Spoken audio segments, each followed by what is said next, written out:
wanta hojjechuuf yaaddanii yookiin hojjechuuf karoorsitanii har'an jalqabaa, boruun jalqabaa, iftaaniin jalqabattanii utuma karoorsitanii utuma beellama isaa achi dhedheeressitaniiti wantichi isin jala darbee beekalaati. Wanti kun afaan saayinsisaatiin procrastination jedhama. Procrastination is an act of postponing or delaying a task. Taaskii yookiin waan hojjechuuf yaadne tokko postpone gochuu yookiin immoo delay gochuun lamaan isaayyuu procrastinationidha. Utuma achi dhedheeressinuuti waan sun hojjechuu dhiisuunis procrastinationidha. Dabalataanis wanticha hojjennu iyyuu wanticha yeroo xumuruu qabnu keessatti xumuruu dhiisnee delay goone yookiin immoo leet taane yoo xumurres procrastinationidha jechuudha lamaan isaayyuu. Akka qorannoon tokko agarsiisutti addunyaa irratti namni tokko giddu galeessaan galii argatu keessaa waggaatti $1,100 sababa procrastinationiitiin dhabaa jedha qorannoon tokko. Kana jechuun hojii tokko hojjechuudhaaf yookiin taaskii tokko xumuruudhaaf yaade utuma dhedheeressuuf jala dabarsuudhaan yookiin immoo yeroo kennameef keessatti xumuruu dadhabuu isaatiin irraa kan ka'e giddu galeessaan addunyaa irraa namni tokko waggaatti $1,100 luus godha qabata. Kanattidha kun bu'aa qorannooti. Kanaafuu viidiyoo kana keessatti wantoota sadii wajjin ilaalla. Procrastinationiin dhiibbaa akkamii namarratti qaba? Namni maaliif procrastinate godha? Sababni namni procrastinate godhu, koozonni namni akka procrastinate godhu taasisu maalla?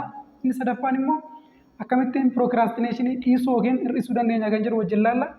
Dhiibbaan procrastinationii namarratti qabu inni tokkoffaan stressii yookiin immoo yaaddoo namatti fiduu danda'a. Kana jechuun waan tokko hojjechuu hin jalqabnee utuma yaadnu hojjechuu dhiisnee yeroo jala dabarsinu namni yaaddoo keessa galuu danda'a jechuudha. Kana jechuun taaskii tokko nan xumure jechuudhaan fakkeenyaaf ani borurraa eegaluudhaan ganama ispoortiin hojjedha 12tti ka'ee daqiiqaa 30 ispoortiin hojjedhannee murteessine hin hojjennu torban kanatti beellamna torban kanas hin hojjennu torban lamaan dhufu jalqaba bakkaannaa hin hojjennu yeroo hunda beellamnee tumaan iddoon hojjetee dhiisnoo ta'e haamilee nama dhowwataa jechuudha. Kana jechuun stressii namatti fiduu danda'a.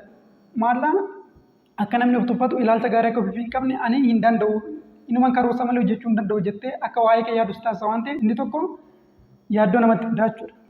Dhiibbaan procrastinationii qaban lammaffaan immoo rileeshnshiippii nuti namoota wajjin qabnu baay'ee miidhuu danda'a.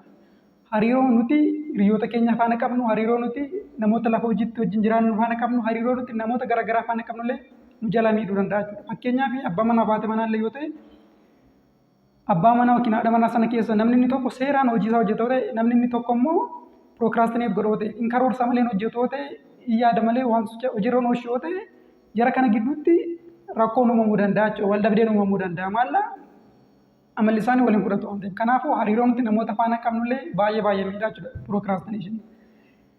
Inni sadaffaan immoo productivity keenya baay'ee ajjeesa.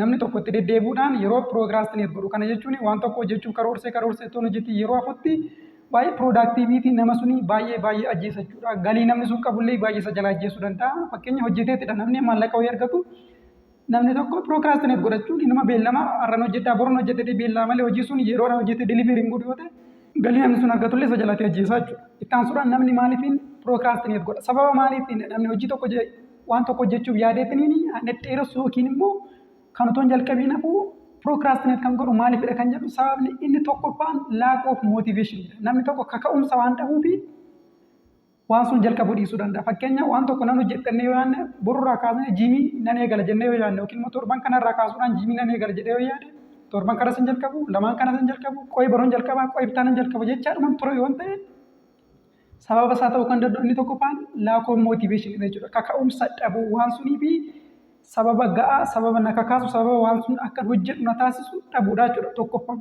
Kanaafuu waan tokko jechuuf yeroo karoorsinitti of amansiisuun baay'ee barbaachisaadha jechuudha. Sababa ga'aa ta'e wayiitiin waan kana hojjechuun qaba. Kana yoo hojjedhe kana na fayyada jennee sammuu keenya amansiisneetiin waan sun akka jalqabnu nu gargaara jechuudha. Sammuu keenya amansiisuun kana na fayyada jennee mootiveet ittiin of gochuun. Kanaafuu kaka'umsa dhabuun sababa tokkoffaadha jechuudha. Namni tokko kan procrastinate godhu.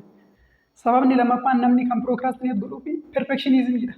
Hojii perfect ta'e yeroo hojjechuuf yaadutti namni deadline miit gochuu dadhabuu danda'a. Kana jechuun hojii baay'ee qulqullina qabu guutummaan guututti perfect hojjechuuf jecha fakkeenya waraqata peejii tokkotti irra jirtu edit gochuudhaaf guyyaa tokko irra ooloo ta'e baay'ee qulqulleessee hojjechuudhaaf baay'ee sirrii godhee hojjechuudhaaf hamma kana irra ooloo ta'e namni kun procrastinate gochaa jira jechuudha. Maala deadline miit gochuu hin danda'u. Yerootti wanti sun submit ta'u yerootti wanti sun hojjetamee ka'ee galuu qabu miitiin godhu jechuudha. Fakkeenyaaf barata yeroo taate assignmentiin garaagaraa teessisiin piroojeektiin garaagaraan kennamu ta'e baay'ee hojii perfect hojii guutummaatti qulqullina qabu hojjedha jechuudha kan ka'e sa'aatii dheeraa sa'aatii waan suniin maluu olitti isaaf kennite sirra turtoote by default procrastinate gochaa jirta jechuudha. Kanaafuu sababni namni procrastinate godhuuf inni tokko perfectionismidha jechuudha. Kuni fear of failure faana wal qabata. namni tokko kufaatii sodaata ta'u ta'e hanqinni tokko akka sana irratti hin argamne barbaada ta'e hanqinni tokkollee akka hin argamneef jecha sa'aatii dheeraa waanuma xinnoo irratti guba'u ta'e sababa fear of failure kanaati yookiin sababa hojii perfect ta'e hojjechuu barbaadu kanaan procrastinate godhaa jechuudha. Sababni inni sadaffaan namni kan procrastinate godhu rakkina time management waan qabuufidha. Namni tokko yeroo isaa sirriitti itti fayyadamaa jiru taanaan time management irratti rakkina qaba taanaan by default procrastinate gochuun isaan oolu. Maalla waan hojjechuu qabu toon hojjetiin hafaa waan hojjechuun isarraan eegamne waan dirqaman ta'an immoo hojjechaa oolaa jechuudha fakkeenyaaf. Egaa viidiyoo kanaan dura irratti waa'ee time management hojjedheera chaanaaluma kana jala galtanii ilaaluu dandeessu. Asumaan kanas si yaadachiisuu barbaadu chaanaalii kana subscribe godhaa viidiyoo kanallee like godhaa gara fuulduraatti illee wantoota si fayyadan hedduu asirraa argattu waan ta'eef. Kanaafuu sababni inni sadaffaan namni procrastinate godhuu fi time management irratti rakkina waan qabuufidha jechuudha. Namni tokko yeroo isaatti karoorsa itti fayyadamu taanaani sooshaal miidiyaa irratti iddoo garaagaraa irratti yeroo isaa gubaa oola taanaani oduu siyaasaa isaan fayyadne taa'eetuma odeessuu irratti waan garaagaraa waan isaa bu'aan qabne irratti gubataana waan isa fayyadu irratti immoo productive ta'uu hin danda'u jechuudha. Maalla iddoon beekamiin procrastinate godha. Maalla hin beellama isa fayyadu isa karoora isaa keessa jiru isa hojjechuu qabu boruun hojjedhaa taanaan hojjedhaa jedheetiin dhedheeressa. Taa'ee garuu tiiktookii irratti sooshaal miidiyaa garaagaraa irratti yookiin waan hiriyoota isaa faana bashannanuu irratti waan garaagaraa waan baay'ee vaaluu isaan qabne irratti immoo yeroo isaa gubaa jechuudha. Itti aansuudhaan immoo sadaffaa irratti akkamittiin procrastination dhiisuu dandeenya akkamittiin waan tokko yeroo karoorsinu dabne hojiitti galuu dandeenya beellamuu dhiisneetiin akkamittiin yeroodhaan hojiitti galuu dandeenya kan jedhu laalla. Egaa procrastination habiitiidha malee identity miti kan isin beekuu qabdan barteedha barteen immoo jijjiiramuu danda'a. Namni tokko ani nan karoorsa malee hin hojjedhu har'a boruun jedha malee hin hojjedhu ani kun uumama kooti amaluma kooti ma gochuu hin danda'u jedhee fumansisuu danda'a. Kun garuu do'an godhan. Procrastination kamiyyuu identity yookiin immoo eenyummaa nama sunii miti. Habiitiidha barteen immoo hin jijjiirama maloota garaagaraa fayyadamuudhaan jijjiiruu dandeenya jechuudha. Obsirreessuun hin danda'ama. Kanaafuu procrastination ofirraa hir'isuudhaaf jalqaba kan nuti fumansisuu qabnu procrastinate gochaan jira jennee procrastinate gochaa jiraachuu keenya ofirratti beekuu qabna jechuudha. Namni tokko dhukkubsataan tokko fayyuudhaaf jalqaba dhukkubsachaa jiraachuusaa amanuu qaba. Ni fayyaadha jedha taanaan mana yaalaan dhaqu qoricha sin argatu hin fayyusu jechuudha. Kanaafuu procrastinate gochaa jiraachuusaa amanuun baay'ee barbaachisaadha. By the way namni procrastinate hin goone addunyaa kanarra hin jiru. Namni hundiyyuu procrastinate hin godha garuu hamma inni ittiin procrastinate godhatu wal caala. Namoonni tokko effectively yeroo isaanii fayyadamaniitiin dhimmoota tokko irratti immoo akkas beellama dhedheeressuu danda'u. Namni kaan immoo namoonni tokko immoo hojii isaanii dhimmoota isaanii hundayyuu akkasuma lafarra gootutanii kan of jalaa tuttursanis jiru. Kanaafuu kanaa wal caala malee kun amaluma nama hundaatis garuu immoo identity miti habiitiidha. Habiitiin immoo barteen inni jijjiirama jedhee isinitti miira. Kanaafuu inni tokkoffaan ani procrastinate gochaan jira jennee amanuudha. Isaan booda solutionii isaatti barbaadamaa jechuudha.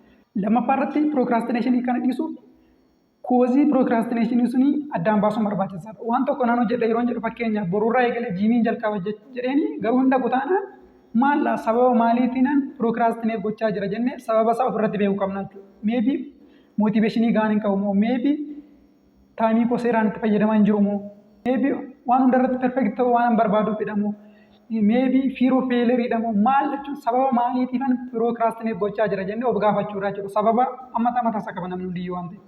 Sababni nuti procrastinate gochaa jirruu fi time management keenyatti rakkoo qaba taanaan taayimii keenya effectively itti fayyadamuuf yaadu wantoota yeroo keenya nurratti guban ofirraa ittisuudha yeroo keenya itti fayyadamuudha jechuudha. Garmalee immoo perfect ta'uu barbaanna waan ta'eef taanaan hamma perfectionii keenya sun yookiin fear of failure keenya sun hir'isuudha jechuudha. Namni hundiyyuu dogongora qaba dirqama hojii perfect hojjechuun qaba jechuudha. Yaada keenya kaasnee amma danda'ametti hojiidhuma sirrii hojjenna garuu immoo garmalee hojii perfect ta'e hojjechuudhaaf jecha procrastination keessa galuun qabu jennee fumansiisuudha jechuudha. Jalqaba sababa isaa addaan baasnee sababa procrastinate gochaa jirruuf yoo barre furmaatatti argachuun salphaadha waan ta'eef. Dhukkubsataan tokko dhibeensa barameera taanaan yookiin immoo sababni dhibee sunii barameera taanaan qorichi isaas itti argamuun baay'ee hin ulfaatu waan ta'eef jechuudha. Hunda caala immoo procrastination egaa time management faana baay'ee hariiroo guddaa qaba. Yeroo keenya effectively itti fayyadamuun baay'ee murteessaadha. Wantoota yeroo keenya nurratti guban sooshaal miidiyaa ta'uu danda'a, hiriyyaa keenya ta'uu danda'a, noo jechuu danda'uu qabna jechuudha. Wantoota yeroo nurratti guban of jijjiiruu barbaannoo ta'e effectively yeroo keenyatti fayyadamuu barbaannoo ta'e effectively waan karoorsinii tokko hojiirra oolchuu barbaannoo ta'e jenneetuma jennee kanan hojjedha sanan hojjedha jennee yeroo ofirratti gubuu osoo hin ta'e dhuguma hojjechuu barbaanna implement gochuu barbaanna. nama oduu osoo hin taane nama gochaa ta'uu barbaadna taana yeroo keenya itti fayyadamuun baay'ee murteessaadha. Addunyaa kana namoota gurguddaa addunyaa kana hunda isaanii yoo ilaaltan taayim manaajimentii irratti ilaalchi isaanii baay'ee walitti hidhuudha. Hundi isaanii iyyuu warra yeroo isaanii sirriitti itti fayyadamanidha. Bakka gurguddaa irra kan jiru. Kanaafuu pirookirastineeshinii hir'isuudhaafis haa ta'u hojii keenya kamiyyuu effektiivii hojjechuuf taayim manaajimentiin baay'ee murteessaadha. Kanatti aanuma akkuma yeroo hunda jedhu ibaalooteef gochuun barbaachisaadha. Torbanitti ji'aatti yeroo garaagaraatti gidduutti ta'anii jireenya ofii ilaaluun murteessaadha. Akkamii waan karoorsee hojjechaa hin jiru yeroo koo seeraan fayyadamaa jiru jennee ibaalooteef gochuun murteessaadha. Fakkeenyaaf ibaalooteef goonetti hanqina qabnu solvi gochaa deemna. Piroogiresiidhaan adeemsa keessa of sirreessaa deemna waan ta'eef yeroodhaan ibaalooteef gochuun barbaachisaadha. Hanqina keenya kaleessa har'a yoo sirreessine hanqina har'a uumne immoo borutti sirreessaa deemna. Giraajuwaalii of improve gochaa giraajuwaalii gara perfectionistii deemna waan ta'eef yeroo hundayyuu taa'anii ibaalooteef gochuun baay'ee murteessaadha jechuudha. Akkamittiin pirookirastineeshinii ofirraa ittisna jedhee viidiyoon isiniif qabadhee dhufe kanuma fakkaata. Gara fuulduraattis wantoota isin fayyadan garaagaraa isiniif qabadhee waan dhufuuf chaanalii kana sabskiraayib gochuun dagatina. Viidiyoo kanallee laayik godha. Ani gammachuu ufaatii waan waliin turtaniif galatoomaa nagaan tura.